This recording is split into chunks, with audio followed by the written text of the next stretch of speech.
नमस्कार प्रिय दर्शकों, हाजिर हूँ मैं दिव्य महाप्रयोग के दूसरे एपिसोड में एक ऐसे दुर्योग की चर्चा लेकर जो कुंडली में बनने वाले सभी राजयोगों को ध्वस्त कर देता है।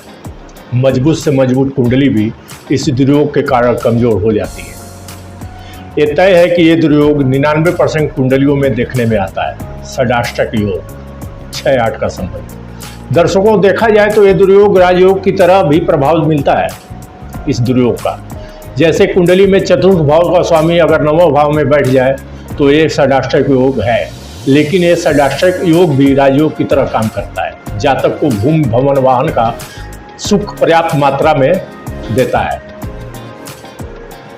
जैसा मैंने कहा, ये योग 99% कुंडलियों में दिखाई देता है।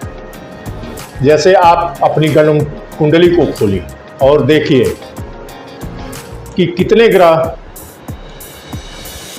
जो एक दूसरे से 6ठे-8वें के संबंध में हैं और कितने ग्रह हैं जो खुद अपने भाव से 6ठे-8वें के संबंध में बैठे हुए हैं। प्रिय दर्शकों, ज्योतिष के मर्मज्ञों का मानना है कि जब भी कोई ग्रह अपने भाव से 6ठे-8वें के संबंध में होता है, अपने भाव के प्रभाव को समाप्त कर देता है। अर्थात वो जिस भी भाव का स्वामी होता है, उस भाव के प्रभाव जातक के जीवन में बेहद ही न्यून हो जाता है।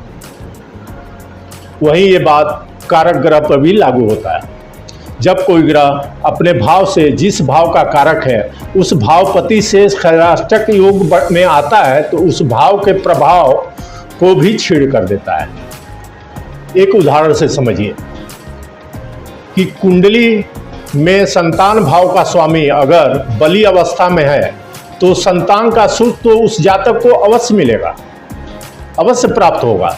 लेकिन देवगुरु बृहस्पति संतान भाव से षडाष्टक योग में आ गए या पंचमेश से षडाष्टक योग में आ गए तो जातक को संतान की प्राप्ति में बाधा उत्पन्न होगी, परेशानी होगी। संतान के साथ भी उसके संबंध खराब देखे जाएंगे। यही बात शिक्षा पर भी लागू होती है। यदि पंचमेश बली है तो जातक शिक्षा तो ग्रहण कर लेगा, लेकिन गुरु का संबंध यदि पंचमेश से षडाष्टक हुआ तो शिक्षा में बाधा उत्पन्न होगी। शिक्षा की पूर्णता कहीं न कहीं दिखाई नहीं पड़ेगी और संभवतः जातक शिक्षा किसी और विषय का ग्रहण करे और काम किसी और विषय पे करे, किसी और क्षेत्र में, यानी कि शिक्षा और उसके कोई मेल नहीं हो। आप अपनी जन्म कुंडली से किसी भी ग्रह को चुनिए और देखिए क्या वो किसी भी ग्रह के साथ वो षडाष्टक योग में है। जैसा मैंने बताया, 99% कुंडलियों में ये दुर्योग मिलेगा, क्योंकि ग्रह तो 12 भाव में ही रहने वाले हैं। कोई ना कोई ग्रह एक दूसरे से 6ठे-8वें के संबंध में आएगा ही आएगा। तो हमें ये देखना होगा कि जो ग्रह षडाष्टक योग में है वो किन भावों का मालिक है, किन चीज़ों का वो कारक है।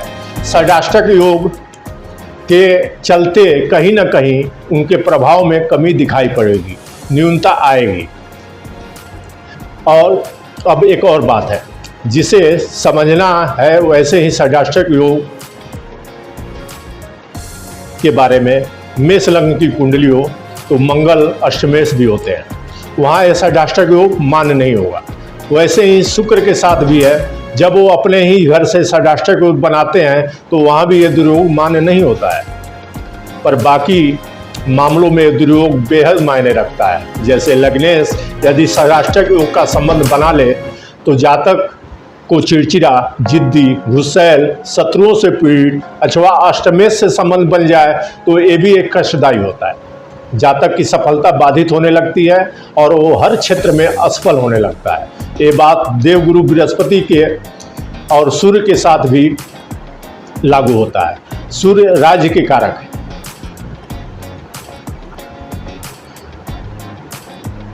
कुंडली में जब सूर्य राज भाव अर्थात 10वें भाव में षडाष्टक योग में आता है, अर्थात सूर्य 6ठे भाव में हो तो 10वें भाव से षडाष्टक योग हुआ। अब सामान्य शब्दों में कहें तो ये षडाष्टक योग बहुत ही खराब नहीं माना जाएगा, क्योंकि 6ठा भाव कंपटीशन का भी भाव है। जातक कंपटीशन से सरकारी नौकरी तो पाएगा, लेकिन ये तय मानिए कि नौकरी में उसे निरंतर परेशानियों का सामना करना पड़ेगा। जैसे कंपटीशन उसके जीवन में समाप्त होने का नाम ही नहीं लेगा। अब प्रश्न यहाँ ये खड़ा होता है कि हम षडाष्टक योग को कैसे समझें। एक उदाहरण से समझिए, देवगुरु दो राशियों धनु और मीन। अब मान लिया जाए कि कुंडली में ऐसे भाव में बैठे हैं, एक राशि से उनका षडाष्टक योग बन रहा है और दूसरी राशि से नहीं बन रहा है, तो ये जान लीजिए कि जिस राशि से षडाष्टक योग बन रहा है उस भाव के प्रभाव में कमी आएगी। लेकिन जब ग्रह जब अपने मूल त्रिकोण राशि से षडाष्टक योग में आता है तो उस भाव को कमजोर करता है और स्वयं निर्बल पड़ जाता है। फिर से समझिए, प्रत्येक ग्रह की मूल त्रिकोण राशि होती है, जैसे धनु और मीन, सभी धनु और शुक्र की तुला। तो ये जब अपने ही घर से मूल त्रिकोण राशि से षडाष्टक योग में आते हैं तो उस भाव को कमजोर, जिस भाव में वो बैठा है इस भाव को कमजोर किया ही, उस भाव से संबंधित प्रभाव को भी कमजोर हो गया और एक ग्रह स्वतः कमजोर हो गया, क्योंकि उसने अपने मूल त्रिकोण राशि से षडाष्टक योग बनाया है। अब सवाल ये उठता है कि यदि 99% कुंडलियों में षडाष्टक योग है तो बहुत सी कुंडलियां ऐसी हैं जो जातक तो धनवान नहीं महाधनवान है और कुछ संपदा का मालिक है, तो उसकी कुंडली में योग होगा, जरूर होगा। जब 99% कुंडलियों में है तो ये संभव है कि मैंने ऐसा बिल्कुल नहीं कहा कि उसकी कुंडली में दुर्योग न हो। कुछ मामलों में तो मैंने गिना दिया कि ये दुर्योग भी राजयोग की तरह काम करता है, लेकिन कुछ मामलों में ये दुर्योग कहाँ बना है, किस स्थिति में बना है, उदाहरण से समझिए। जातक अरबों का स्वामी है और दुर्योग सप्तम भाव में बना है, तो जातक अरबों का मालिक होने के बाद भी उसका दाम्पत्य सुख बाधित होगा। कुल मिला के षडाष्टक योग पीछा नहीं छोड़ता है दर्शक, हानि देता ही रहता है। जैसा कि मैंने कहा, ये दुर्योग जैसे आमतौर पर एक सूत्र फिर कभी मैं समझाऊंगा, लेकिन 99% नहीं तो 90% कुंडलियों में मान लिया जाए कि कुंडलियों में चंद्रमा खराब होता ही होता है।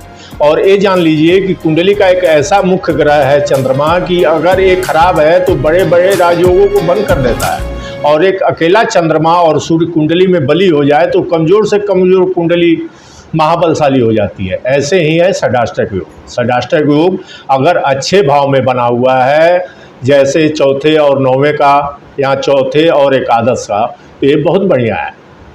लेकिन अगर षडाष्टक योग है तो परेशानी तो होगी ही होगी, उस भाव से संबंधित, उस ग्रह से संबंधित परेशानी होगी।